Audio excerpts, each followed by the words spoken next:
can organize assignments using Google Sheets and easily share them with their group members.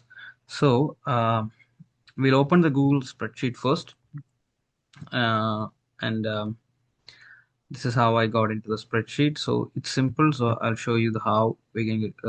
It's first we click in this blank spreadsheet, and so that's how I got here.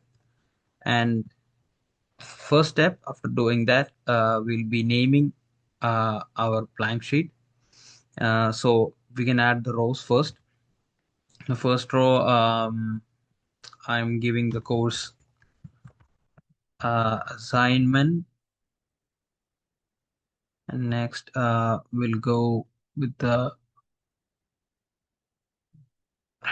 due dates, and next we'll go to status, then priority, and notes. Finally, we can just adjust this a little bit. Sorry, I gave a course assignment. Uh, I'm gonna give course. Uh, we give course assignment name, and we will adjust this a bit so that we can see clearly. Uh, and next step, we'll be highlighting the all the headings. So I make it a bold. Uh,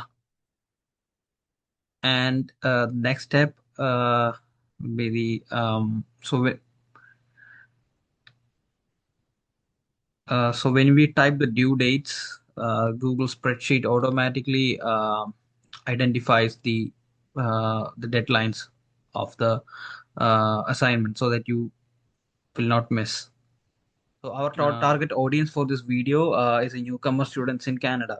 So many of them are still adapting to the education system and often need simple tools to manage their courses, right? Deadlines and other group projects as well.